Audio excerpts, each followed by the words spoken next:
or doing like just streaming live, going to drinking and doing drugs and all this other shit. But with trading, it's like these people's real lives also has a financial aspect to it. And that's why I think it's a lot more entertaining for people to watch. I'm actually meeting with some devs in person, and it's also my shorty's birthday. So I just hit two birds with one stone. But yeah, I'm out here in Tokyo, bro. We're working, we're cooking. Talk to him, bro. Talk to him, because I talked to him a little bit in the pre-show, but I know we've both been really hyped up and amped up on Market Bubble. I know what we've shown people, obviously, like our audience in chat and stuff.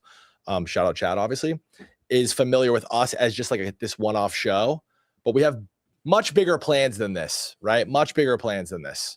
And, you know, we're working constantly in this like effort to pretty much CTO this entire industry. Because I feel like generally like conversations around crypto and even the word we talk about it all the time on the show, generally negative. And I think it's in desperate need of a rebrand reform. And I think that like we've kind of accidentally done it with kicking off this show. Like you obviously have accidentally like reignited the market with Black Bull and shit. So it's like, who better to do it than us? Obviously, I've been doing media and content for so long. So like these new wave kids who are trying to make vlogs, Rasmer, Rowdy, kids like that, or, you know, we're in talks with these guys, and we're just kind of all collaboratively working toward an effort of just like building like culture that people can appreciate here.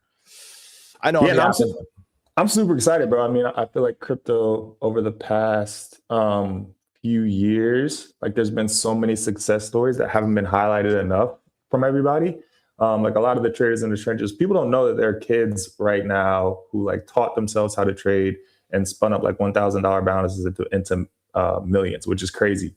And I think in like traditional markets, you've seen a lot of the people do really well with the AI stocks, but nobody really knows who these people are, because even though Robinhood has made it so easy for people to trade anything and they're crushing it with their retail numbers, on the social side, there aren't really like highlights of the best traders. And in crypto is really cool is that it's very social. Like the crypto community is very tight knit. And I think on crypto Twitter, everybody kind of knows everybody. And now with this content thing, you're starting to see people who are really good traders also start to do content and like show their experience with trading and show like what they were doing and how they were doing it. Where before it was like these people who are just well capitalized, doing well in markets. But these are like young kids who are also cool and are also good traders, which I think is extremely interesting for just like the general population. And like the streamer shit, like you've been talking about it on your pre-show, streaming has gone crazy since COVID, but a lot of the streamer meta has just been people who are entertaining or traveling or doing like weird shit in person or doing like just streaming live, going to drinking and doing drugs and all this other shit. But with trading, it's like these people's real lives also has a financial aspect to it. And that's why I think it's a lot more entertaining for people to watch and follow, because like you get the entertaining piece of the life stuff, and you also get like, oh, I can actually learn how to trade and make money from these people, which hasn't existed before ever, by the way. It's obviously super interesting. Exactly what you just said. It doesn't exist and nobody's platforming it or highlighting it in the right way.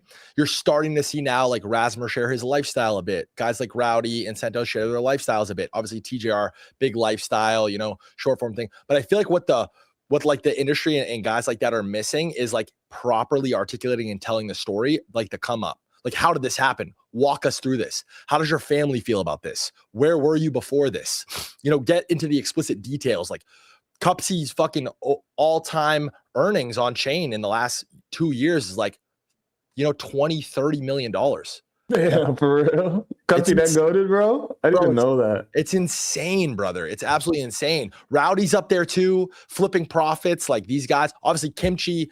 And that's the thing too, right? The market is telling us and showing us this is what we're interested in. This is what's most engaging. This is what's cool to us. And it's trading culture. And it's kind of always been like that, right?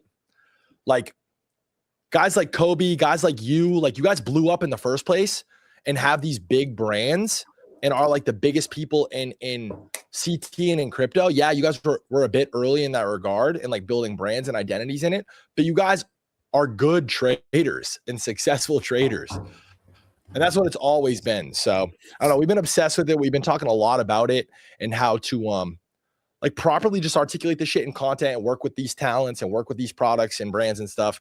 We're both super passionate about it.